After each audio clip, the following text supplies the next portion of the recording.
5e table ronde qui porte sur la responsabilité sociale des entreprises. Le titre, quel lien avec le mécénat? Nous aurons comme modérateur M. Kessner-Farrell, qui se passe de présentation. Et à côté de lui, 4 panélistes. M. Michel Lamarre, qui est le président de la Chambre de commerce haïtiano-canadienne. Nous avons M. Ralph Pereira, qui est ici pour représenter l'entreprise Compaïti et la fondation Compaïti. M. Gilbert Gonzalez, qui est président de l'American Chamber of Commerce, l'AMCHAM, Haïti, vice-trésorier, et qui est aussi de l'entreprise Rebo. Et une dame, Sandra Néjon, de B-Linked. Il s'agit d'une firme de conseil, un cabinet de conseil qui est spécialisé dans les relations ONG-entreprises. Monsieur Kessner-Farrell, à vous la parole. Merci beaucoup, un grand plaisir d'être avec vous. Une ambiance d'émission, bah ouais. Et l'année dernière, je me rappelle, on avait lancé ici le concept de valeur ajoutée et que le secteur des affaires devrait s'engager beaucoup plus dans le social et qu'on ne pouvait pas laisser au gouvernement et aux ONG ce qu'on appelle le monopole de résoudre les problèmes sociaux. Donc la valeur partagée remplace la valeur ajoutée. On tend à parler de mécénat, de philanthropie et même de responsabilité sociale des entreprises. Mais je dois vous dire que le monde des affaires a beaucoup avancé, pas obligatoirement en Haïti, pour comprendre que les problèmes sociaux ne peuvent être exclus de leur bilan et de leurs états financiers. C'est fondamental. Juste quelques chiffres avant de poser la première question au panel. La Banque mondiale a publié avec le gouvernement haïtien en décembre les chiffres de pauvreté pour l'année 2012. Nous avons 58,5% de la population en situation de pauvreté. Pas 2 $ américains par jour. Nous avons 23,8% de la population en situation d'extrême pauvreté, n'ayant pas 1 $ américain par jour. À la frontière de la pauvreté en Haïti, nous avons 1 million de personnes en situation de vulnérabilité. N'importe quel choc vont se retrouver en bas avec les pauvres, les 58%. 70% de la population haïtienne est en catégorie pauvre et vulnérable. Donc il n'y a que 3 Haïtiens sur 10 pouvant vivre dans une situation normale. Est-ce qu'un secteur privé, est-ce qu'une entreprise peut faire de l'argent dans un tel environnement? Donc ce n'est pas le problème du secteur public, c'est le problème également du secteur des affaires haïtien. Donc ma première question, chers amis, avec ces chiffres, comment pourrait-on aider en année électorale ceux qui vont nous promettre de l'or pendant les 6 prochaines années, ne sachant pas que le business du gouvernement ne dépasse pas 2 milliards de dollars américains, car le budget du pays pendant les 4 dernières années, c'est inférieur à 2 milliards de dollars américains. Quel apport que le secteur privé pourrait apporter pour réduire, je ne dirais pas de moitié, retirer 1 million d'Haïtiens en situation de pauvreté et 1 million en situation d'extrême pauvreté? Ralph, je ne sais pas si tu vas tacler la première question. Alors, disons que je passe au président de chambre. Qui regroupe plusieurs. Vas-y, d'abord. OK, merci. Merci Kessner pour la question. Bon, en effet, comme tu l'as dit, en tant que président de chambre, nous, notre travail, c'est d'aider les entreprises haïtiennes, les entreprises canadiennes à mieux s'intégrer, à mieux prospérer en Haïti. En année électorale, en effet, c'est une question difficile, mais c'est maintenant qu'il faut investir parce qu'on ne peut pas laisser le chemin libre à n'importe qui. Il faut absolument que nous, secteur privé, on prenne notre destin en main. On doit s'investir, peut-être pas nécessairement en paraissant devant, mais il faut déjà informer la population que, bon, on ne peut pas avoir on ne va pas nommer, mais on ne peut pas avoir des députés, on ne peut pas avoir des sénateurs qui ne sont pas capables de lire un bilan. On ne peut pas avoir des gens qui votent 7 lois en l'espace de 24 mois. Ce n'est pas possible. Pour pouvoir avoir de l'investissement, il faut la modernisation des lois. Les lois haïtiennes dans son ensemble, que ce soit des lois sur la santé, que ce soit des lois sur la signature électronique, sur les questions bancaires. Il faut absolument que ces problèmes soient adressés. Une fois qu'on aura des lois modernes, je pense que l'investissement du secteur privé haïtien, du secteur privé international, va prendre le relais facilement. Maintenant, au niveau du mécénat et la relation, je pense que chaque compagnie, chacun d'entre nous, on fait beaucoup. Par contre, nous ne communiquons pas suffisamment. J'en parlais tout à l'heure avec des collaborateurs. Il faudrait, je ne sais pas, trouver un moyen de communiquer pour pouvoir montrer un peu à la population, montrer à nos employés, montrer à tout le monde qu'on fait chacun de notre côté. Toi, je sais, tu fais énormément de bénévolat. Le bénévolat, c'est du mécénat. Tu aides des écoles, tu aides dans l'éducation. Ralph fait la même chose. Je sais que Gilbert est beaucoup très fort dans l'agriculture. Au niveau de la santé, j'aide énormément. Je mets à la disposition des médecins étrangers qui viennent. Nous donnons des produits, nous faisons de la formation. Donc, tout ça, ça fait partie de créer un environnement pour que cet environnement soit propice à de nouveaux investissements, à la création d'emplois. Et là, on va continuer à investir dans l'éducation pour pouvoir améliorer tout ce qui est amélioré autour de nous. On va sauter Sandra pour aller à Gilbert et terminer avec Ralph. Et certainement, Sandra. Alors, bonjour tout le monde. Je te rappelle de la question, à savoir comment retirer 1 million d'Haïtiens en situation de pauvreté et 1 million en situation d'extrême pauvreté. Qu'est-ce que le secteur privé haïtien peut faire, beaucoup plus que le mécénat ou encore le bénévolat? Bon, je pense qu'on a eu... Alors, je suis au niveau de la Chambre américaine, AmCham, responsable du comité RSE, CSR. Et je pense que la raison pour laquelle à la AmCham on a décidé de monter ce comité, c'est parce qu'on voit qu'il y a une nécessité d'intégrer la responsabilité sociale dans la façon de faire affaire. Pour certaines compagnies, c'est déjà le cas. Pour d'autres, il faut les motiver à le faire. Parce qu'en fait, il faut pouvoir réaliser que si on a une compagnie du secteur privé, même quand on regarde le public en général, on doit avoir en chaque personne un client potentiel. C'est une façon assez simple de voir ce que devrait être l'attitude du secteur privé en ce sens. Donc, on doit trouver une manière d'atteindre, de faire que l'économie de ce pays permette à chaque citoyen d'être un consommateur pour chacun de nos produits. Donc, si on prend cette attitude, on réalise qu'on doit les aider à arriver là assez souvent. Donc, le comité RSE de la AmCham a pour but d'encourager les sociétés à introduire l'aspect RSE dans leur façon de fonctionner. Donc, encourager, faire un inventaire de ce qui est fait aujourd'hui déjà et également former. C'est la raison pour laquelle, avec la collaboration de Haïti Philanthropie, on a eu un séminaire au début de la semaine. Donc, le point, c'est qu'on a réalisé que, comme le disait Michel, beaucoup de compagnies sont déjà activement en train de mettre en place, ou du moins ils ont ça dans leur stratégie, la RSE, mais ils n'en parlent pas. Ou c'est mal structuré, ou ça pourrait avoir beaucoup plus d'impact. Donc, pour atteindre ce volume, enfin ce nombre de personnes, il y a une nécessité de changer un petit peu la façon d'approcher la RSE pour qu'elle soit soutenable, durable, pour que ça ne coûte pas à la société, la compagnie en question, plus qu'en fait elle en a les moyens, mais plutôt que ça encourage ses affaires dans le futur.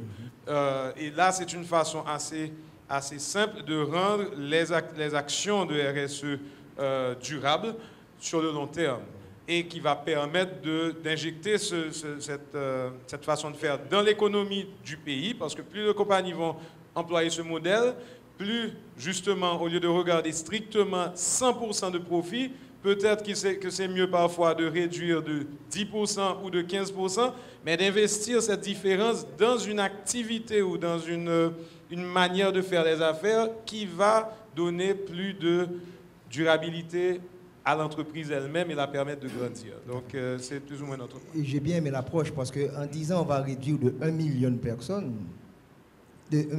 pauvres, ça augmente automatiquement les consommateurs. Donc il va y avoir un pouvoir d'achat beaucoup plus élevé. Ralph, je dois dire que République dominicaine, le revenu per capita, c'est $5 000 américains.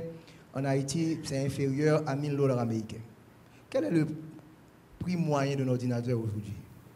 Bon, en dessous de $1 million, en tout cas, c'est aux environs de 500-600 $. Donc, si vous avez un stock d'ordinateurs en République dominicaine, un stock d'ordinateurs en Haïti, ce n'est pas difficile de savoir où va écouler beaucoup plus facilement. Il n'y a pas de doute. Donc, le secteur privé a intérêt qu'il y ait moins de pauvres. Absolument. Allons-y. Mais alors, moi, je pense qu'il faudrait regarder le mécénat, puisque j'anticipe qu'il y a peut-être 3 niveaux. Il y a un niveau purement philanthropique, qui pour moi s'assimile au mécénat pur et simple. Il y a un niveau, comme aux États-Unis, responsif, où ça s'assimile à un réflexe naturel de tout être humain et de toute entreprise d'intervenir. Alors je prends l'exemple pur et simple, Jeanne qui a fait pas mal de dégâts là. Il y a eu beaucoup de réponses, des gens sont venus, ils ont répondu. Mais je pense qu'il faudrait avoir une dimension stratégique dans l'approche du mécénat au niveau des entreprises haïtiennes. Et ça rejoint un petit peu ce que Gilbert vient de dire. Alors que le mécénat, alors que la RSE, plutôt le mécénat, est une approche qui est sortie des pays développés, qui s'adresse à des pays développés, mais dont les besoins sont beaucoup plus évidents dans les pays émergents ou dans les pays sous-développés. Je crois qu'en Haïti, nous persistons à utiliser l'approche RSE selon le modèle des pays développés. Et à ce niveau, je pense qu'on fait fausse route puisque nous sommes pauvres. Et ce faisant, nous voulons donner. Quand nous donnons, on a un problème culturel. On ne veut pas dire qu'on donne, parce que quand on dit qu'on donne, c'est un problème. Et si on donne maintenant, on aurait bien aimé faire de la publicité, mais on est encore timide à faire de la publicité. Pourquoi? Parce qu'il peut y avoir des réactions. Donc, par contre, si on l'adopte de façon stratégique, de façon à tomber sur une situation win-win. Et je prends l'exemple, par exemple, de Combat Haïti, qui l'autre jour, nous avons fait une activité avec le programme Corée étudiant. Et permettez que je trace un petit peu l'exemple. La première année, le gouvernement a donné une subvention de 1000 gouttes aux étudiants, ils étaient à peu près 30 000. Au cours de cette année, nous avons fait un sondage et on a réalisé que 60% des étudiants étaient intéressés à avoir un ordinateur. Donc, qu'est-ce que nous avons fait? Nous avons contacté les branches sociales de HP, Lenovo et Dell. 2 d'entre eux ont décliné et HP a accepté. Ce qu'ils ont fait, ils nous ont donné des équipements subventionnés. Nous, de notre côté, nous avons aussi subventionné en offrant, en subventionnant 50% de notre profit. Et ça a permis à avoir maintenant près de 11 000 étudiants d'avoir accès à un ordinateur. Donc, de ce point de vue, c'est de la responsabilité sociale, parce que nous avons accompagné ces jeunes, mais aussi, nous n'avons pas simplement donné toute l'approche philanthropique, nous l'avons fait de façon stratégique pour que ça, en même temps que nous participons en responsabilité sociale, mais aussi, ça ne nous pénalise pas, nous, entreprises, n'ayant pas suffisamment d'argent, ça nous permet aussi de garder un plancher et de participer. Donc, dans ce sens, je crois que les 3 approches philanthropiques, responsives, pour utiliser un terme anglais, et stratégiques, il faut les mettre du côté des entreprises haïtiennes, à moins qu'il y en a qui qui veulent tout simplement donner. Bon, c'est encore souhaitable, mais il faudrait changer la dynamique d'approche en matière de responsabilité sociale d'entreprise. Et avec ça, je pense qu'on pourrait peut-être adresser ce problème. Sandra, et les pays pauvres n'ont pas le monopole de la pauvreté. Il y a les États-Unis actuellement 15% de personnes reconnues pauvres. C'est pire en Union européenne, 25% de la population pauvre. Japon, 15%. Comment, dans les modèles des pays plus avancés, on avance avec ce problème de réduire la pauvreté et qu'on puisse continuer à faire de l'argent au niveau du secteur des affaires? Vous m'entendez? Oui. Merci pour cette question. Je voudrais simplement réagir, si vous me permettez, sur la question précédente. Je crois qu'il y a un véritable enjeu de prise de conscience, de pédagogie envers les pouvoirs publics et envers le secteur privé. Vis-à-vis du secteur privé, les entreprises doivent comprendre qu'elles ne peuvent pas se développer sur un terreau qui n'est pas favorable. En laissant la population dans l'état de précarité dans lequel elle se trouve, ils sont en train finalement comment dire, elles inhibent leur propre développement. Et les pouvoirs publics, de la même manière, ont besoin des entreprises, ne serait-ce que pour les rentrées fiscales, qui, à mon sens, et on pourra en discuter si vous le souhaitez, je sais que c'est un sujet un petit peu particulier dans le contexte haïtien, c'est une des premières responsabilités sociétales d'une entreprise, c'est de payer ses impôts. Et je crois que il y a deux approches finalement pour la RSE. Il y a une vision gestion des risques et une vision opportunité. Gestion des risques, très bien, on entend. Sur le volet opportunité, c'est finalement comment faire en sorte, vous le disiez tout à l'heure, de sortir ces gens de la pauvreté en faisant en sorte qu'ils deviennent des consommateurs et en ouvrant de nouveaux marchés. La RSE est un levier d'innovation pour les entreprises. Ça a été théorisé. Vous disiez donc le bottom of the pyramide. Comment aujourd'hui dans les pays occidentaux, il y a une espèce de saturation. On est dans le consumérisme à outrance. Il y a aussi une prise de conscience de finalement à quoi bon, une quête de sens. Et je pense que la RSE est un moyen finalement de dire mais voilà, on a des compétences, on a des moyens, on a un besoin de développement et on a besoin d'un écosystème qui soit favorable au développement de tous. Et l'entreprise, elle n'est pas entre ses murs seule, elle est dans une société avec des parties prenantes, avec ses employés, ses fournisseurs, les populations autour. Et je pense que de toute façon, on n'a plus le choix. On va revenir au secteur privé haïtien sur un sujet spécifique maintenant, le problème éducation. Nous avons près de 55% de la population moins de 25 ans. Et on sait bien qu'il y a des programmes d'éducation dans le pays, mais la qualité n'est pas au rendez-vous. Quel support le secteur privé haïtien pourrait apporter au secteur éducatif pour l'aspect qualitatif? Merci pour la question. Je pense déjà qu'il faut donner notre temps. Apprendre à donner notre temps, c'est important. On est tous des hommes d'affaires qui avons énormément d'expérience. Il y a des professeurs très qualifiés en Haïti. Par contre, ils n'ont pas l'expérience du milieu des affaires. Le milieu des affaires haïtien est un milieu très particulier.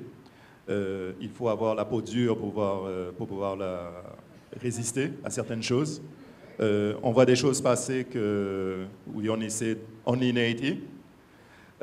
Donc, je pense qu'il faudrait peut-être, au niveau des chambres associatives, avoir un système de bénévolat, aller vers les étudiants, aller vers les moins de 25 ans, leur donner de l'expérience, leur passer notre expérience. Par exemple, hier, lors d'un conseil d'administration, nous avons reçu 2 jeunes de l'INUCA qui ont un projet, une espèce de site internet typiquement haïtien pour faire la promotion des produits haïtiens. Mais je vais vous dire, on était 6 ou 7 autour de la table, on a été sidérés par ceux qui nous ont présentés. Vraiment, on a été émus de voir qu'il y a des jeunes venant de milieux populaires capables de faire une présentation comme ça à des gens du milieu des affaires. Et ils cherchent quoi? Ils cherchent 40 000 $ pour pouvoir aller de l'avant avec leur projet. Mais il leur manque quoi? Il leur manque l'expérience. On leur a posé la question, est-ce que vous avez breveté votre technologie? Pas encore. Est-ce que vous avez monté une société pour pouvoir avoir vos droits? Maintenant, au niveau de l'Internet, il y a sûrement, avec les cartes de crédit pour les paiements et tout ça, je suppose il y a des choses à faire pour pouvoir être dans la droite ligne. Donc, ils ont besoin de nous et nous, on a besoin d'eux parce que c'est l'avenir. Donc, il faut absolument, je pense, c'est important d'aller vers ces jeunes, de leur montrer que, bon, on n'est pas au sommet d'une pyramide, on est tous au même niveau. On est prêt à leur donner l'expérience. Et moi, au niveau des associations, bon, je fais ça depuis plus de 10 ans. Être sur le conseil d'administration d'une association, ça prend énormément de ton temps, ça te fait penser, tu es constamment convoqué à des réunions, mais il faut faire quelque chose. Il faut faire quelque chose pour justement permettre à ces jeunes de monter leurs propres entreprises, de devenir des consommateurs et de changer l'avenir du pays. L'un des points qui n'a pas été soulevé par Michel et que je pense qui est très important et qui fait partie de notre rôle comme chef d'entreprise, mais également comme membre des associations du secteur privé, c'est de s'assurer qu'il y a une adéquation entre l'enseignement et le marché du travail. Et assez souvent, ce n'est pas le cas.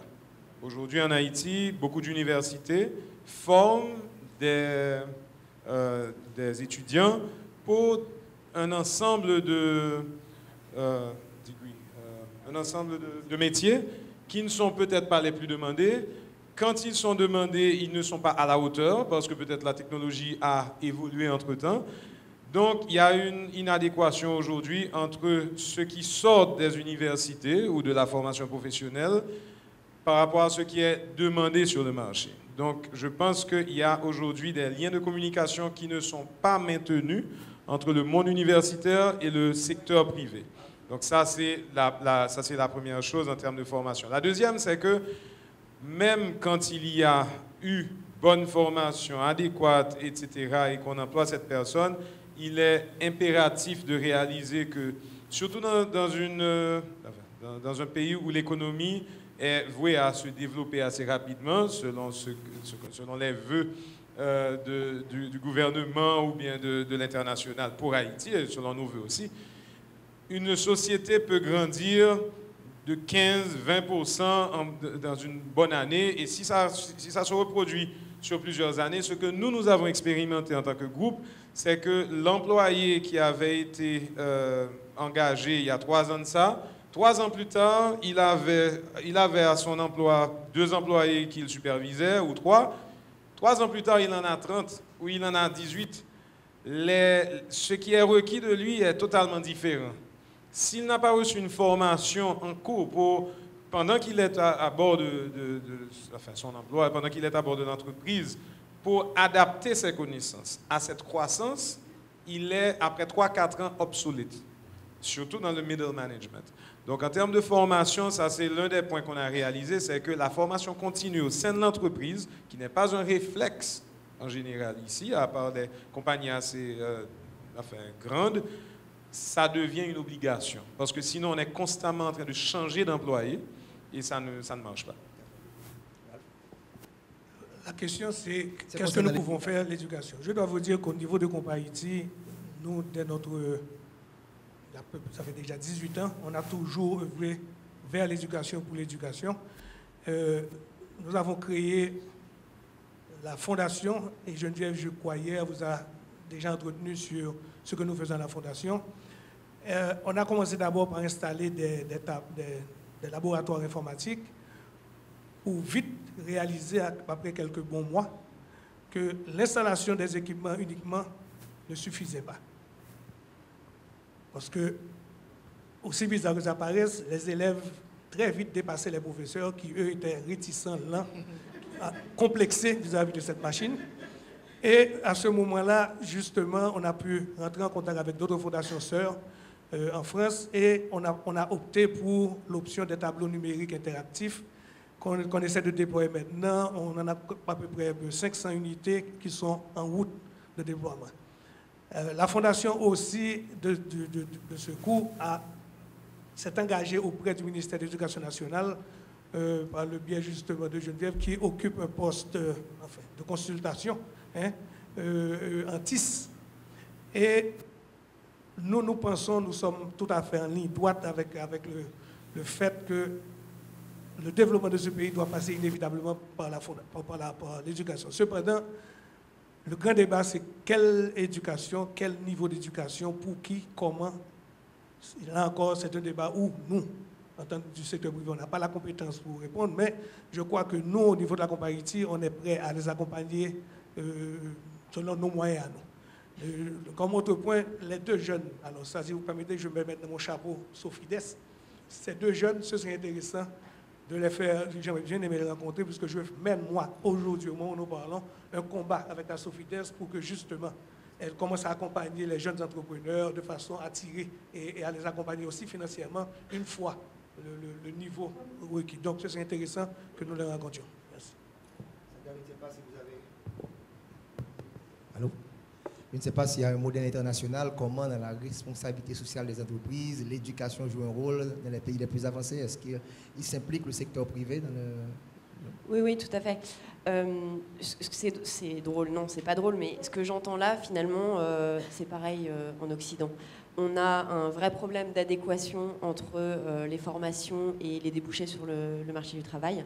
On a dévalorisé les métiers artisanaux, les métiers manuels, à vouloir 80% de la population bac+5 diplômée de sciences humaines. Et on se retrouve dans une situation où le marché du travail est saturé et la jeunesse n'a plus... Il n'y a plus de débouchés, il n'y a plus d'avenir, il n'y a plus de... C'est assez... c'est frappant. Je pense que les pouvoirs publics ont une responsabilité, que les écoles ont une responsabilité, les universités. La norme ISO 26000 ne parle pas de RSE, elle parle de RSO, responsabilité sociale des organisations. Une organisation, c'est une entreprise, c'est une association, c'est un ministère. Et je pense que le volet dont on a parlé à une table ronde hier, soft skills, au-delà de la technique, il y a des jeunes qui sont très bons techniquement, qui connaissent très bien leur métier, mais qui ne savent pas se vendre, qui n'ont pas confiance en eux, qui ne trouvent pas leur voie, qui ne savent pas faire un CV, qui ne savent pas comment se présenter à un entretien d'embauche. Et ça, les universités, y compris en France, les Américains sont beaucoup plus forts pour ça, ne savent pas faire. Et je pense que c'est de leur responsabilité de travailler sur ces life skills, soft skills. Voilà. Il y a quelques années, nous, à la compagnie, on avait contacté la Chambre de commerce et d'industrie pour organiser une foire de l'emploi. Qu'est-ce qui s'est passé? Je me rappelle, la compagnie cherchait un ingénieur. On a mis une note dans les journaux. Quelqu'un m'a dit, voilà un CV intéressant. Je fais venir l'ingénieur. Je suis dans mon bureau, l'ingénieur s'assied et on me dit que l'ingénieur est là. Je sors, je cherche l'ingénieur. Je trouve quelqu'un, permettez que je décrive un petit peu, chétif, le col, sale au col, comme on dit. Avec toute l'humilité, on me dit que c'est un ingénieur, je le reçois. Je vous assure qu'en moins de 10 minutes, il avait déjà un emploi parce que c'était justement quelqu'un de diplômé de l'Université d'Or, diplômé d'Or de l'Université de Cuba, magna cum laude. Ça m'est venu en tête parce que je me suis dit, et lui, il m'a raconté qu'il avait fait près de 3 heures de marche pour venir à Compaïti et qu'il ne savait même pas comment se présenter pour obtenir l'emploi. C'est quelqu'un qui a dû le recommander. Donc tout ceci tombe en ligne justement avec ce que vient de dire Madame. On avait demandé à la Chambre de commerce de faire une fois de l'emploi, mais avec une dimension, c'est que les étudiants qui sortaient, qui passeraient dans un moule de soft skills, pour qu'ils aient une formation en étiquette, en présentation, en morale, en éthique, avant de se présenter, et une fois qu'ils passeraient ce moule, maintenant qu'ils seraient présentés. Bon, malheureusement, le secteur privé des affaires est un secteur privé assez particulier en Haïti. C'est rentré dans la tête du conseil d'administration et ça s'est arrêté là. Donc on n'a jamais pu vraiment le faire. Et là maintenant, je suis justement à la recherche de gens et d'autres associations qui aimeraient justement opter dans ce sens-là. C'est bien de faire l'autocritique, ouais. Et on va passer aux questions maintenant, puisque je n'ai pas le monopole. Donc comment on fait ça? Il y a un micro-baladeur.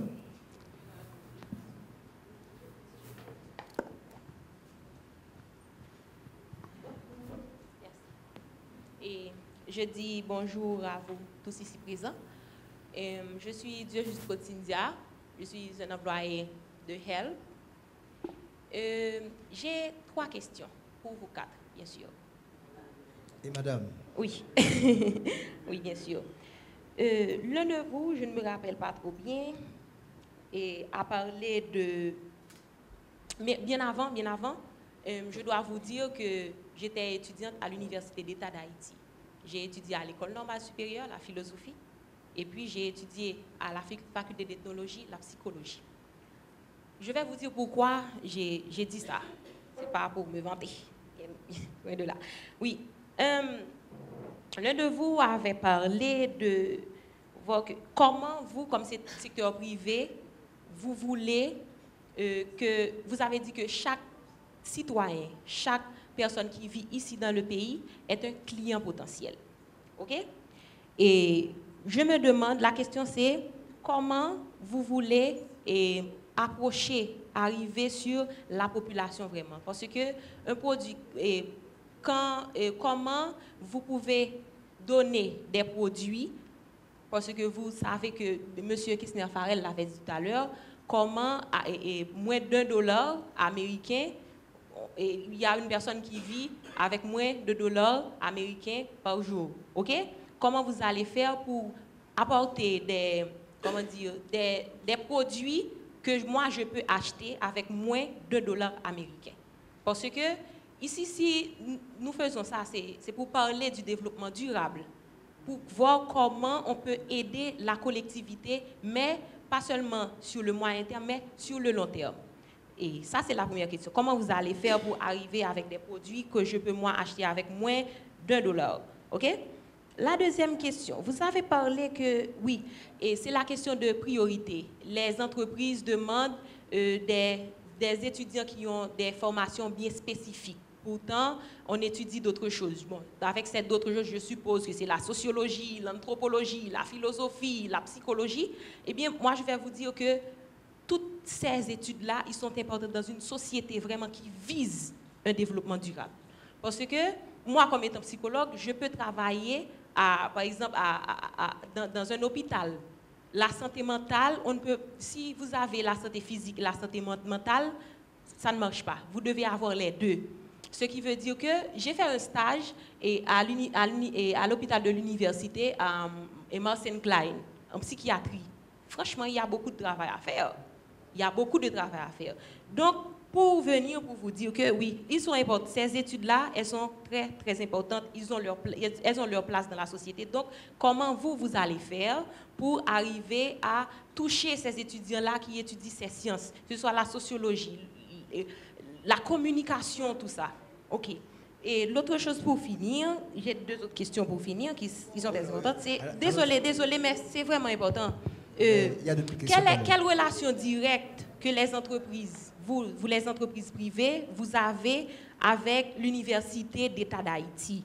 Et je vais en profiter pour vous dire que le programme Corée étudiant, personnellement, moi, je ne vois rien de durable. Parce que, juste pour donner la troisième question, pour vous dire que la quatrième, si c'est la cinquième, je ne me rappelle plus, juste pour vous dire que, quelle est la différence quand vous donnez à un Haïtien un ordinateur, à un Japonais un ordinateur et à un Américain un ordinateur? Juste pour vous dire encore, par exemple, si vous dites qu'on demande les comptables, tout ça, c'est très bien, c'est important, mais moi qui étudie, par exemple, la sociologie, avant même d'atterrir avec ce projet, un projet de Corée étudiant, si vous visez vraiment le développement durable, vous allez dire, bon, par exemple, à l'UEH, il y a un problème de salle d'informatique, par exemple.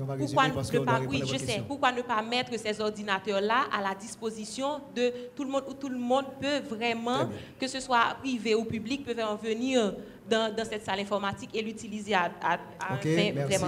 C'est tout, oui. Merci. On va résumer rapidement. La première question, low cost, savoir les produits à faible coût. La deuxième question, elle verrait particulièrement est-ce que la situation est possible, les relations qu'il faudra changer également entre l'université, on en parlait. Et elle a parlé également de soft skills, on en parlait tantôt. Ce n'est pas simplement des hard competencies, hardware versus software. Donc je crois qu'on pourrait aller avec ces trois concepts. La première question qui concerne comment faire atteindre les produits et services à une population qui n'a pas de moyens. C'est justement c'est un gros challenge, c'est un défi. Quand on est dans la vente de produits palpables, ça peut vouloir dire changer les formats. Ça peut vouloir dire qu'on aurait voulu vendre cette bouteille d'eau en 16 onces, je ne sais pas ce que c'est, mais de sortir avec aujourd'hui en Haïti, c'est l'un des rares pays où on vend l'eau en sachet.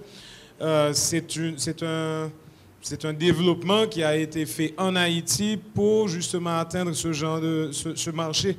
Maintenant, est-ce que ça n'a pas d'autres conséquences? Très probablement. Maintenant, ça peut vouloir dire justement fractionner à un plus petit niveau qui permette l'achat à d'autres personnes. Il faut comprendre que pourquoi est-ce que dans certains cas c'est considéré de la RSE, c'est parce qu'il y a deux phénomènes. Le premier, c'est que ça demande en général de l'emballage additionnel, ça demande de la machinerie additionnelle, et on doit malgré tout faire un forfait de marge pour atteindre des prix spécifiques. Donc c'est pourquoi dans certains cas, atteindre le marché de ce qu'on appelle le bottom of the pyramid, le bas de la pyramide, c'est une démarche de responsabilité sociale parfois. Okay? Ça ne veut pas dire qu'il n'y a pas de... Enfin, peut-être que c'est même pas parfois, peut-être que c'est toujours le cas. Mais le point de vue, c'est que ça demande assez souvent une velléité spécifique d'atteindre ce marché. Dans notre cas, nous avons décidé récemment, il y a déjà 5 ans maintenant, de mettre en place un système de vente de café à la tasse, des cups jetables dans les rues, avec des chariots. C'est de la micro-entreprise.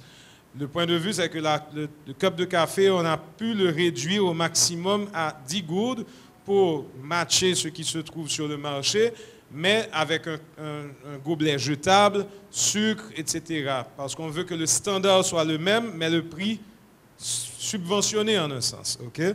Donc, c'est une de ces démarches. Maintenant, comment atteindre tous les marchés, c'est un défi. C'est un défi que toutes les compagnies aujourd'hui en Haïti, beaucoup d'entre elles essayent d'atteindre ça. Ce n'est pas toujours facile. Donc, j'ai répondu cette partie maintenant.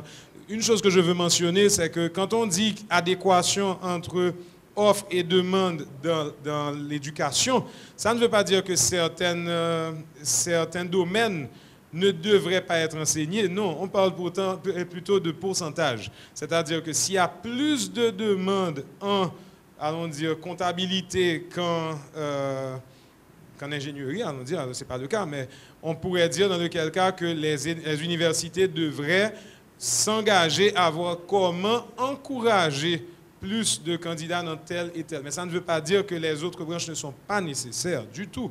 C'est juste qu'il y a peut-être plus de demandes pour une branche que pour une autre. Maintenant, pour être spécifique au programme Corée étudiant, le programme en lui-même est une démarche purement politique. Cependant, je crois qu'il est plus durable d'offrir un ordinateur que de payer 1000 gouttes par mois à quelqu'un. Donc là, je pense que le fait pour nous d'aller dans le sens de donner, de subventionner des ordinateurs est déjà plus durable que le simple fait de donner 1000 gouttes à quelqu'un. Si je peux répondre à la question. Sur la première question, moi je crois qu'il faut innover. Il faut chercher des nouveaux business models. Je pense que le mécénat est une source de financement pour ça. Il faut faire attention à cette population, elle a aussi des besoins particuliers. Et je pense que c'est important d'essayer de développer des produits qui répondent spécifiquement à ces besoins-là. Il faut travailler sur l'économie d'échelle pour pouvoir justement produire des produits de qualité qui répondent aux besoins spécifiques des populations pauvres à un prix abordable. Je pense que le local sourcing est un volet important pour permettre de trouver des produits peut-être moins chers, non importés, qui par ailleurs font vivre les communautés autour. Et je crois qu'il faut faire attention au phénomène de la double peine. Malheureusement, parfois, produire des produits en petite quantité pour permettre aux gens qui n'ont pas les moyens de se les acheter, et ben ça leur coûte plus cher au kilo, par exemple. Et ça, c'est un véritable problème parce qu'on est vraiment dans un système qui n'est pas acceptable. Petit commentaire. Donc les relations entre le secteur privé et les universités, c'est important. Ça doit se faire, d'après moi, au niveau des étudiants qui sont en 2e, 3e année, qui viennent faire des stages. Nous, dans l'une de mes compagnies, on reçoit régulièrement chaque année des étudiants qui viennent faire 2-3 mois durant l'été. Et c'est la meilleure façon d'apprendre.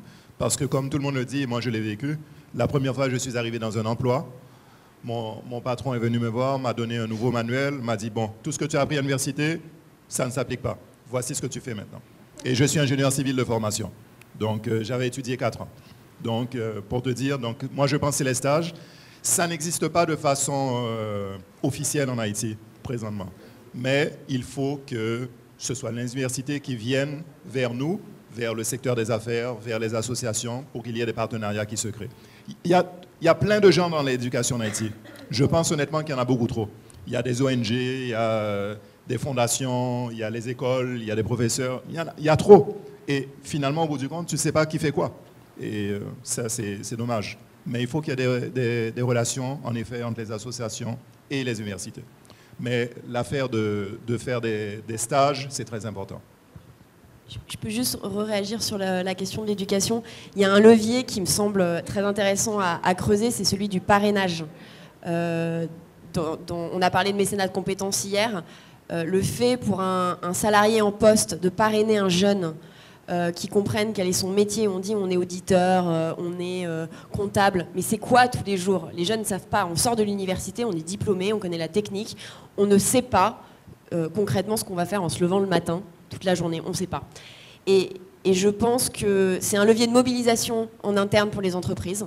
C'est une manière de valoriser leur savoir-faire, leurs compétences, et c'est une manière de permettre aux jeunes de mettre le pied dans l'entreprise pour mieux la comprendre et mieux s'y préparer. Il y a une question. Il y a plusieurs questions. Soyez beaucoup plus bref, mes amis. Et moi, j'ai écouté avec beaucoup d'attention les différentes interventions et il y a des problématiques qui ont été posées très claires avec des hypothèses bien définies. Moi, je pense que pour ce sujet, la responsabilité sociale des entreprises, il faut commencer tout d'abord à avoir des entreprises qui acceptent de payer les taxes et de faire de bonnes déclarations déjà. Ça fait partie de la responsabilité sociale des entreprises. La deuxième chose, moi, est-ce que vous avez, c'est ma question, hein, est-ce que vous avez pensé à l'avenir de vos entreprises face à la dégradation de l'environnement, la question de changement climatique? Haïti est en 4e position comme pays vulnérable. Est-ce que vous pensez à l'avenir de vos institutions? Merci. J'en prends une autre peut-être. Allez-y, bien. En voyant, alors mon nom c'est Jean-Camille Bisseret, je suis un militant de l'environnement et je suis là à titre de Fondation pour le développement du tourisme alternatif en Haïti. Et lorsque je vois le président de Rebo maintenant vient ici et ne parle pas, comment le café pourrait être un élément dans le cadre de la protection de l'environnement, il n'a même pas touché, peut-être légèrement maintenant parlé maintenant du café, on a mis l'accent et hier, M. Calbran a eu à dire que jusqu'à présent, le secteur privé n'atteint pas encore le secteur environnement. Jusqu'à quel moment vous allez considérer, comme vient de dire mon collègue, que nous sommes maintenant dans un bateau où 25 des 30% sont complètement dégradés avec le changement climatique le mois de mai. S'il n'y a pas une goutte de pluie, presque, vraiment, chers amis, il faut bien y penser à regarder l'environnement avec d'autres yeux. Merci. On prend une troisième question rapidement. Aussi court. Ce serait bien. Alors, moi, je suis Marc-Anthony Alix, éducateur, responsable du consortium des organisations du secteur privé de l'éducation. Ma question voudrait porter sur 2 aspects de vos interventions. Premièrement, comment est-ce qu'on pourrait faire, comment est-ce que le secteur privé des affaires pourrait faire pour éviter de confondre chez nous mécénat et assistanat, surtout un assistanat inhibiteur?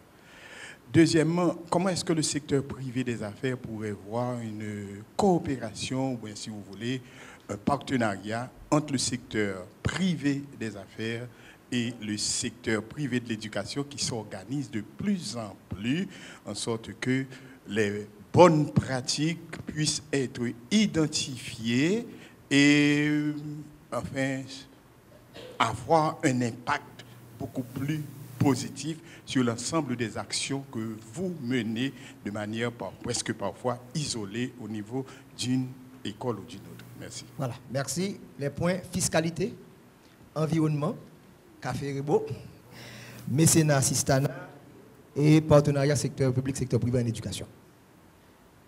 Sur le dossier de la fiscalité, je dois vous dire que c'est un problème grave. Il est d'autant plus grave que les entreprises qui payent se trouvent souvent en compétition avec d'autres entreprises qui ne payent pas. Donc, pour moi, Le premier acte de responsabilité sociale d'entreprise, c'est le règlement des obligations fiscales. Là, je dois vous dire que je mise beaucoup sur les associations patronales pour en faire justement un cheval de bataille et forcer les entreprises. Il y en a beaucoup qui sont chez eux, chez ces associations-là, qui ne respectent même pas les obligations fiscales.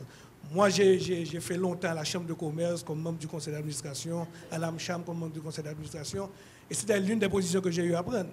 À l'époque, le secteur privé était en confrontation un peu directe avec les gouvernements d'alors, et je leur ai dit, écoutez, vous ne pouvez pas avoir une position forte si vous n'êtes pas fiscalement en règle.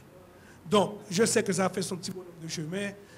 Les composants des conseils ont changé. Je vois que ça change d'image.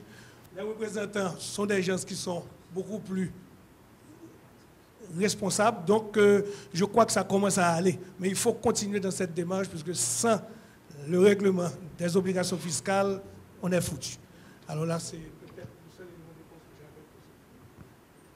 j'avais. Merci. Alors, tout d'abord, pour le côté fiscal, je pense que je suis tout à fait d'accord. Ça fait partie des responsabilités des sociétés. Je crois que dans les dernières années, je dois dire que c'est, je pense, tant mieux que la DGI a pris sur elle, ainsi que la douane, de publier ouvertement la liste des plus grands payeurs d'impôts. C'est encourageant pour les sociétés qui payent.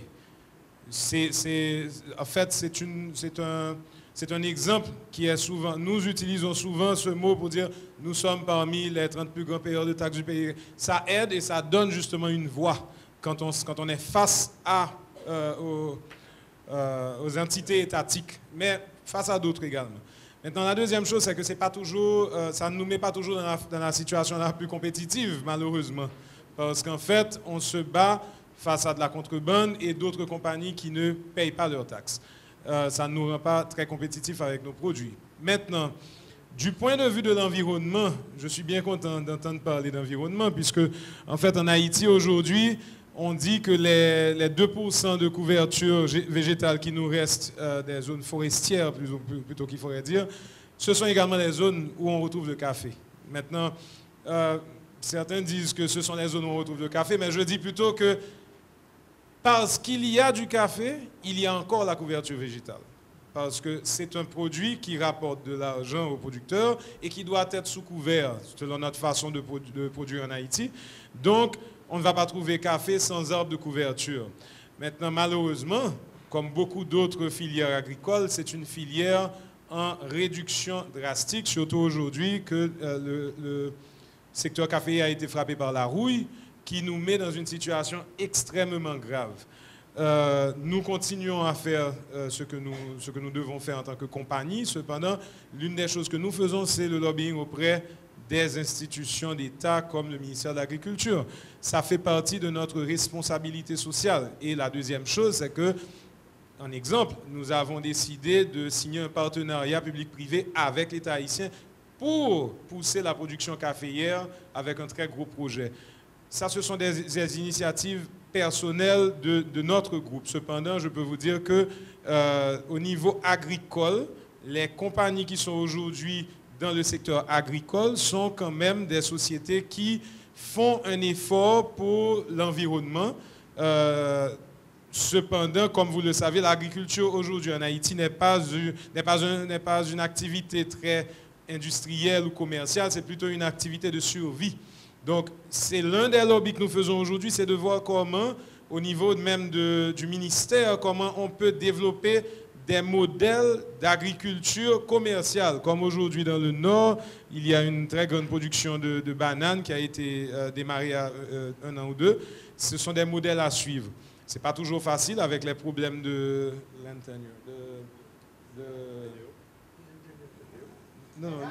cadastre, les problèmes de cadastre et exact. Donc en fait, ça a ses défis. Cependant, l'environnement est l'un des points qui aujourd'hui, pour une société comme la nôtre, ça fait partie de notre RSE. En ce sens que nous avons des projets communs avec les coopératives avec lesquelles nous faisons affaire pour la production de plantules. Ces plantules sont produites chaque année par centaines de milliers et sont données afin d'être plantées. Donc ça va encourager la couverture végétale et des arbres, et des caféiers et des arbres de couverture. Même chose pour nous dans le nord avec le cacao. Donc les activités existent, cependant, comme on a dit au tout début, la communication n'est pas toujours là et on connaît les faiblesses. On en a parlé justement avec Sandra qui est là, parce qu'aujourd'hui les sociétés haïtiennes ne sont pas très bien formées à la communication des activités de responsabilité sociale. Ok, merci. Ok, au niveau des taxes, je crois que tout a été dit. Par contre, moi personnellement, je pourrais vous dire que j'ai noté au cours des 10 dernières années une croissance fulgurante des taxes payées par les sociétés haïtiennes. Est-ce que c'est la publication de ces chiffres dans les journaux qui l'a fait? Mais vous pouvez voir que depuis 10 ans, il y a les sociétés qui avant payaient 5 millions de gourdes, aujourd'hui en payent 50 millions, etc. Donc il y a eu une croissance. Il faut que la société civile continue à mettre la pression sur le gouvernement, sur tout le monde, sur nous, pour que cette croissance continue. La deuxième question au niveau de l'environnement. Nous, au sein de l'association de la Chambre canado-haïtienne, on a organisé il y a 3 semaines un petit déjeuner causerie sur l'énergie et les énergies renouvelables. C'était pour permettre au secteur des affaires de voir qu'il y a d'autres types d'énergie que la grosse génératrice diesel avec 100 kW. C'est pour leur montrer qu'aujourd'hui, on peut avoir le solaire, on peut fonctionner avec du gaz naturel, on peut fonctionner avec la cogénération, on peut fonctionner aussi avec les déchets qu'on récolte et on en fait du biogaz. Donc, il y a des initiatives qui sont prises au niveau du secteur privé, mais ce que je peux vous dire, c'est que moi, je fais du bénévolat là, en tant que président de la Chambre, mais ça ne paie pas les factures. Donc, il faut qu'il y ait une masse critique pour que dans le secteur privé, il y ait plus de gens et qu'on ait du support. Et je sais que Ralph, dans sa fondation, c'est du bénévolat qu'il fait. La fondation Ribaud, c'est la même chose. Donc, il ne faut pas constamment taper sur nous. Il faut venir vous joindre à nous. C'est-à-dire que les universités, vous avez une association maintenant des écoles privées. Venez rejoindre les chambres de commerce. Pas nécessairement la mienne. Vous pouvez aller rejoindre la AmCham, la grande chambre de commerce. Vous êtes du secteur privé. Et puis, il y aura des comités, on va faire des synergies. Mais il ne faut pas tout mettre sur notre dos tout le temps parce qu'à un moment donné, on est découragé et bon, on a les factures à payer comme tout le monde. Pour un troisième round, aussi coupe le deuxième.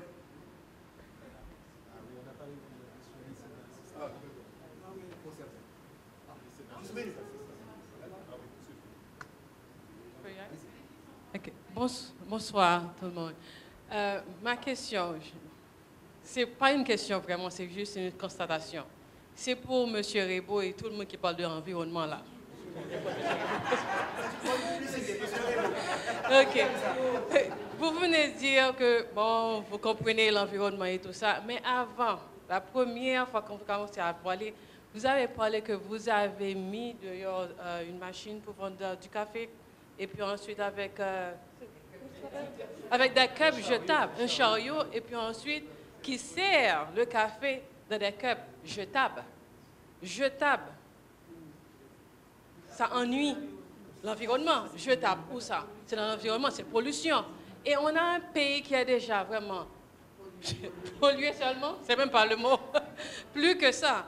Mais moi, ce que je vous conseille, c'est reviser cette histoire de cups jetables et essayer au moins d'utiliser des cups biodegradable. Parce que ça, ce serait vraiment bien pour l'environnement. Avec cette histoire de jeter partout en Haïti, il faut que ça cesse. Parce que autrement, même si vous plantez, vous faites ce que vous voulez, le mal est déjà fait.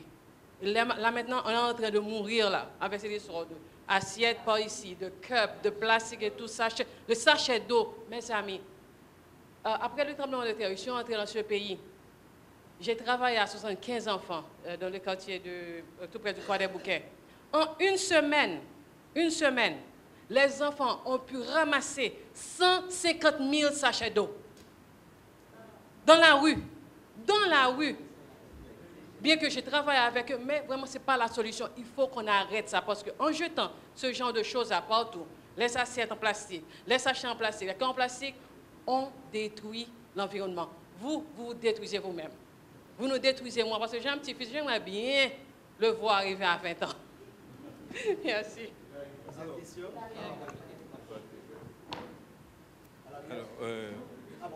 ah oui. Mamadou Ndour Kamara, moi je suis représentant national.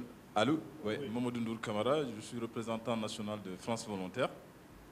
France Volontaire, c'est une organisation qui s'active dans le domaine du volontariat et de la solidarité internationale.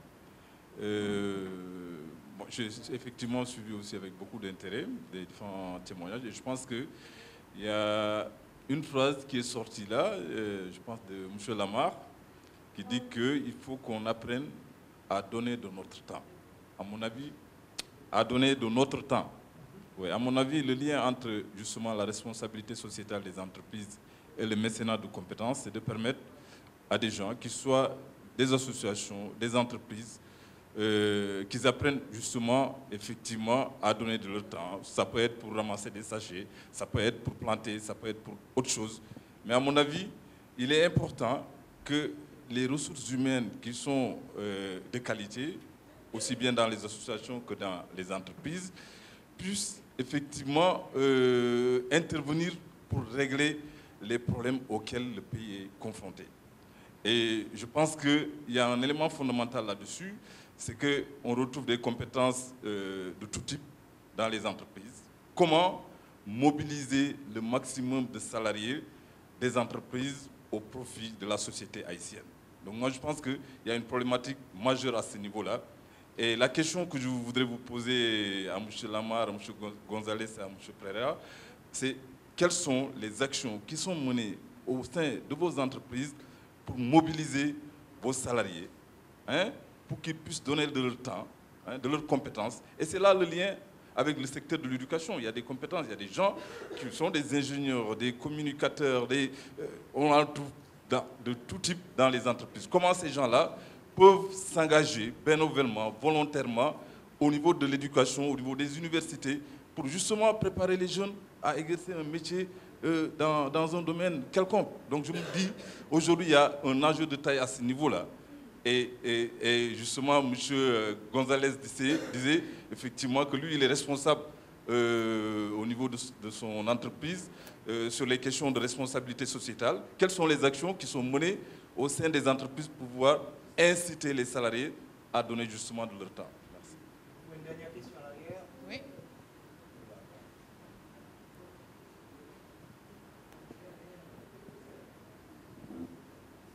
Bonjour tout le monde. Je suis Yolette Gentil de Caïfam. Ma question va être très courte. Et je me demande, dans un pays où le taux de chômage est extrêmement important, où les entreprises de production locale sont presque inexistantes, j'aurais aimé savoir quelles sont concrètement les stratégies que le secteur privé des affaires compte développer pour à la fois augmenter la capacité d'achat des populations et permettre que chaque citoyen devienne un consommateur potentiel, comme ils viennent de le dire. Merci. Merci beaucoup. Chère madame, merci beaucoup pour votre question. Ça me permet de vous expliquer un petit peu la raison de notre décision d'aller dans ce marché du café à la tasse, qui n'était pas, comme vous le savez, Rebo est une société qui a été fondée en 1970. Ce n'est qu'en 2009 que nous avons démarré cette section.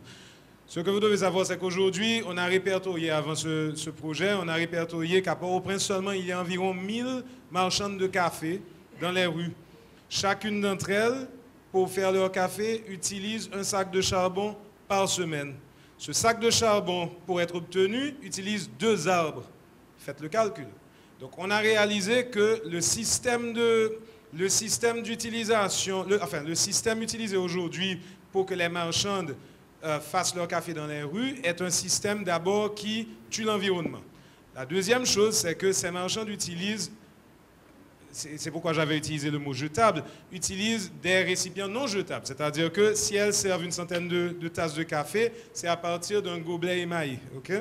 Donc la personne vient, boit son café, remet le gobelet, c'est passé dans un petit peu d'eau, la prochaine personne boit. Ce qui tue le côté hygiénique et cause des maladies. Donc au niveau de la santé, ça cause des problèmes. Quand on a regardé ces éléments, on s'est dit qu'il y avait une... Et en plus de ça, le produit n'est pas très bon, parce que l'eau utilisée est souvent une eau qui n'est pas de l'eau pure, etc.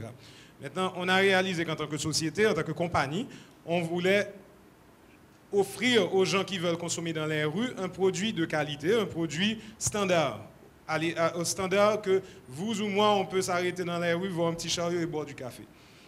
Le gobelet est jetable, ça ne veut pas dire que c'est un gobelet non biodégradable, c'est un gobelet en carton. Nous faisons notre côté à nous, notre chariot est muni d'une poubelle. Si la personne reste à côté du chariot, il le jette là. Si ce citoyen décide de se déplacer avec son cup et de le jeter dans la rue, c'est un problème éducationnel. Et nos opérateurs, qui sont des micro-entrepreneurs, pas des employés, sont formés. Ils ont, avant qu'on leur remette leurs uniformes, etc., ils ont des jours de formation avant d'être considérés un franchisé. Ils ont des jours de formation en éducation environnementale, parce que justement, on veut qu'ils ramassent les gobelets utilisés, ou qu'ils disent, ce qu'on ne sait pas si ça se fait effectivement, qu'ils disent à leurs consommateurs, pas jeter dans la rue. On le leur dit. Maintenant, la deuxième chose, c'est qu'ils ont également d'autres life skills qui leur sont appris. Cependant, en tant que société, en tant que compagnie, il est difficile de combler toutes les carences éducationnelles de notre pays. Je ne peux pas changer seul comme compagnie les réflexes d'un citoyen. On peut simplement nous arranger pour que ce que nous donnons, le client ait la possibilité de ne pas avoir un mauvais réflexe. Maintenant, la deuxième chose, c'est que vous avez parlé des sachets ramassés. Mais c'est une initiative du secteur privé de racheter ces sachets.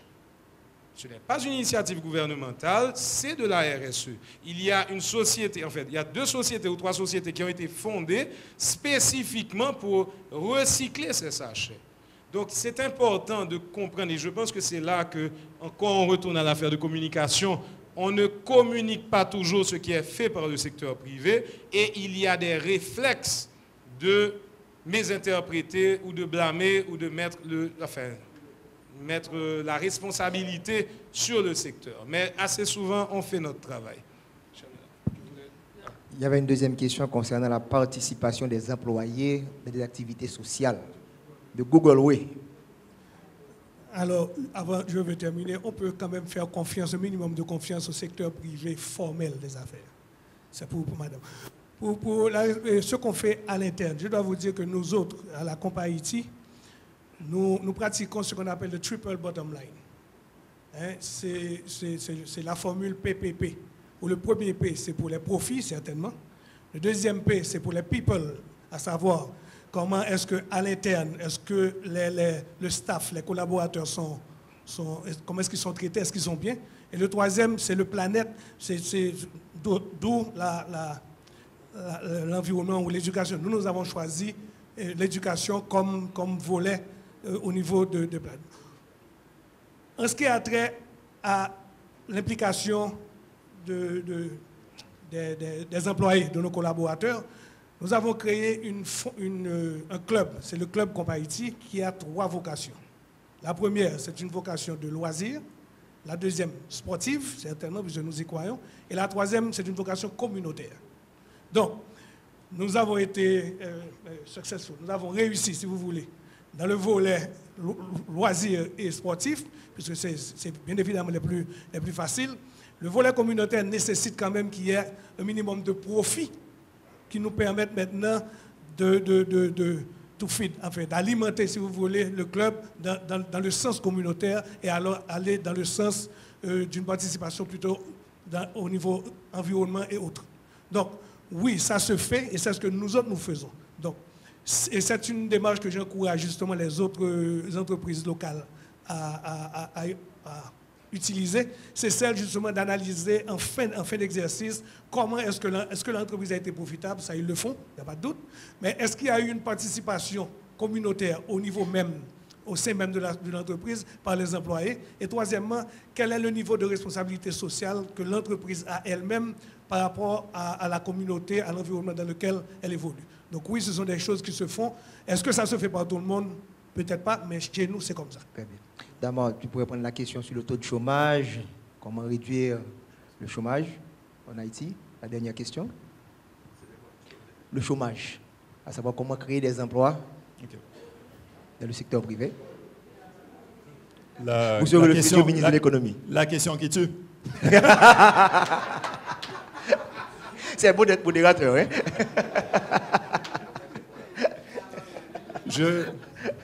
Oui, non, au niveau de la création d'emplois, en effet, c'est la question que tout le monde aimerait avoir une réponse magique. Bon, moi, je pense que ça doit aller par étapes. Premièrement, il y a un problème de loi. Tant si longtemps, on a parlé de cadastre.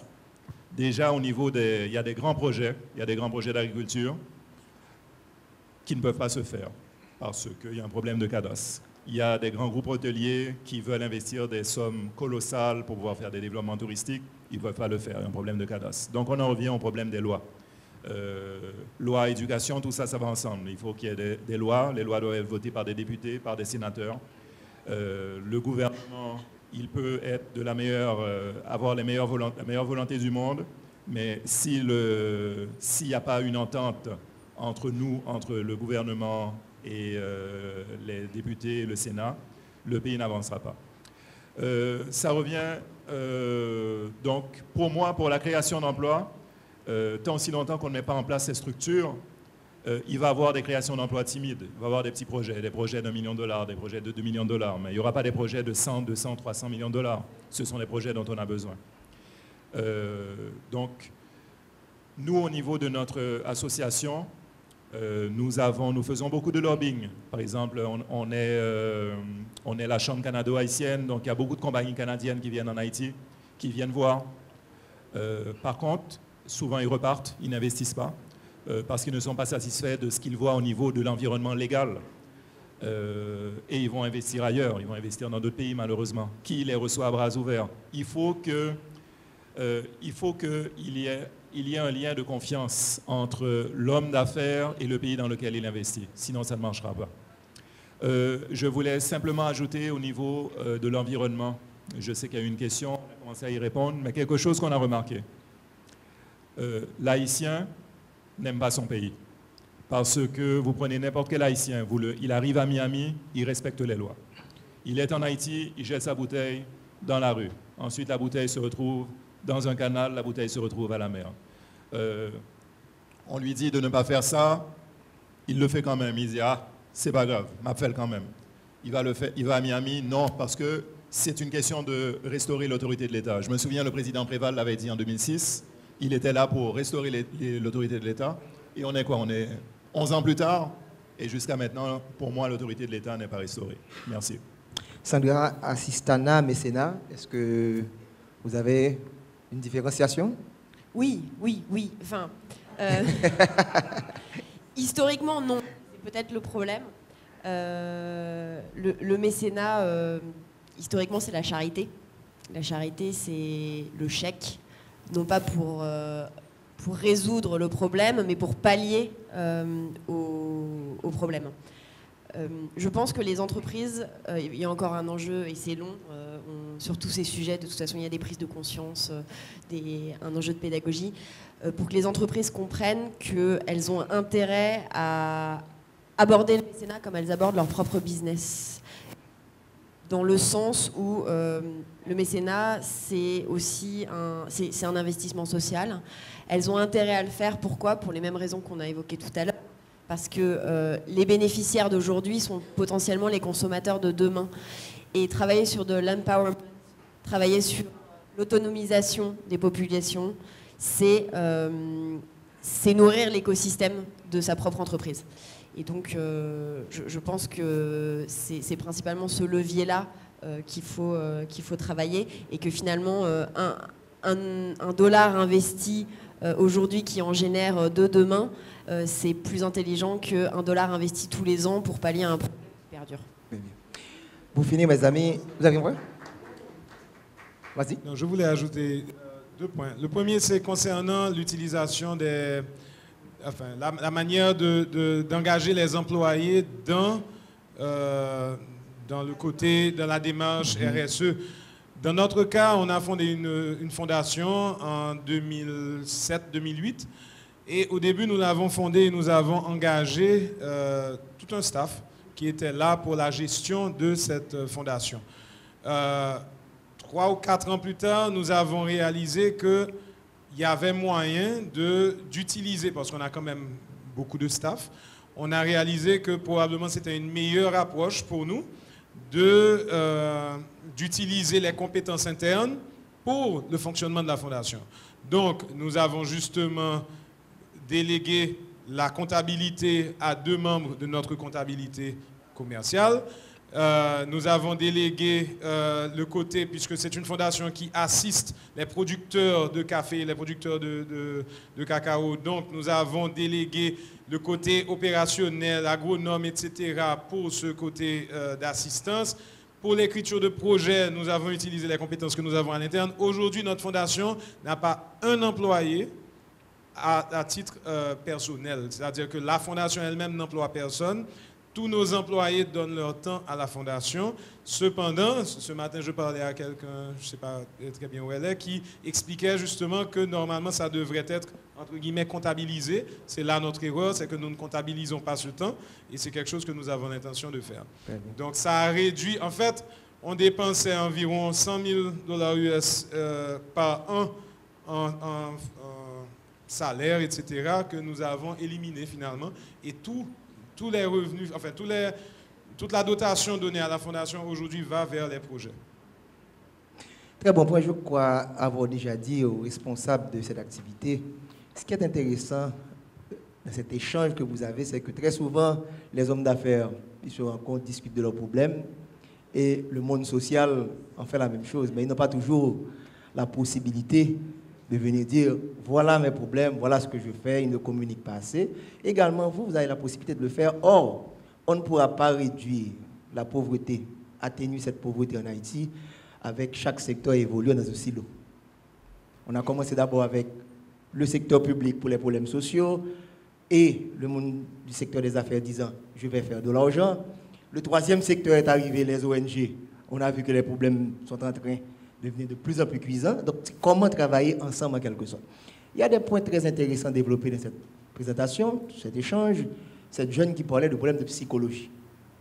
On ne peut pas réellement améliorer la productivité d'un ingénieur, parfois sans avoir un psychologue dans votre organisation.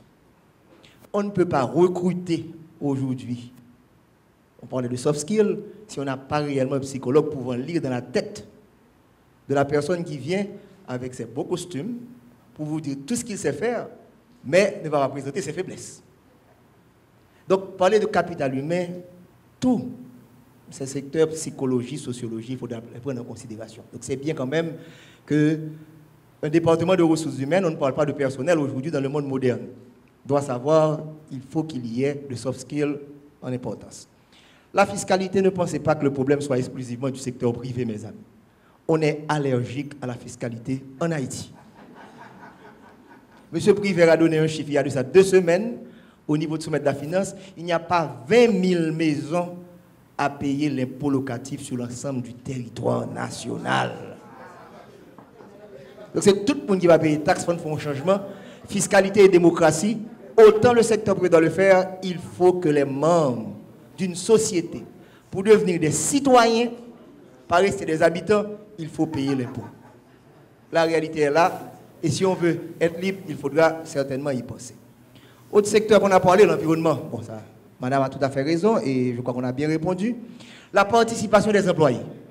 Il y a ce qu'on appelle le Google Way. Google décide chaque semaine de donner une après-midi à ses employés. Pas fait travail compagnie, elle fait salido.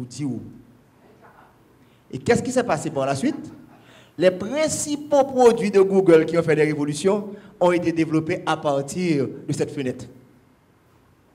Donc parfois, lorsque vous donnez à l'employé une liberté de se libérer des activités, des tâches quotidiennes, il peut innover, créer beaucoup plus facilement et la compagnie peut gagner considérablement.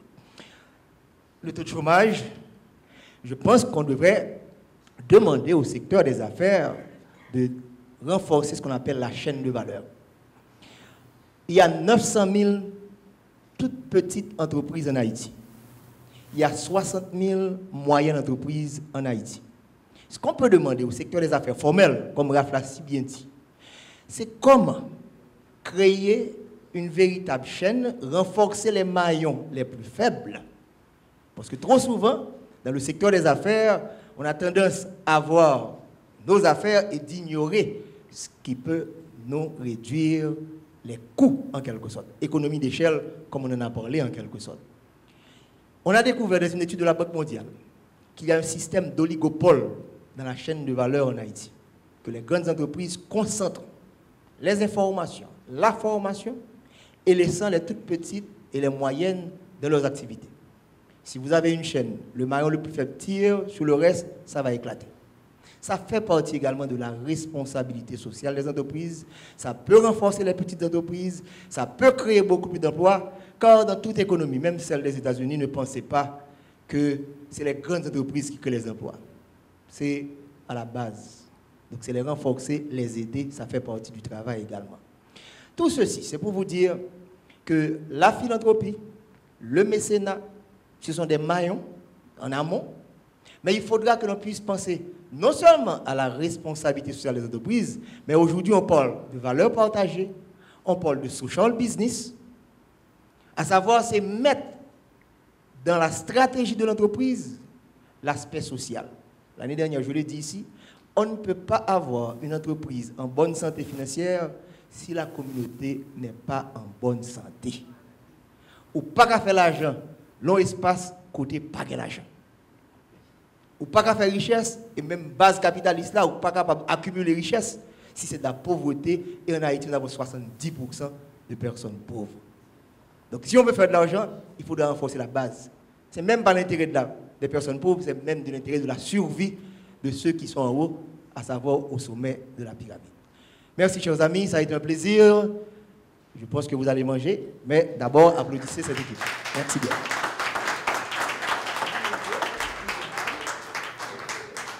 Merci Kessner, merci mesdames, messieurs. Nous allons donc nous séparer, le temps de réfléchir et d'échanger, de partager. À l'évidence, il nous faut être excessivement créatifs car il y a péril dans la demeure, mais ce sont autant d'opportunités qu'il faut saisir.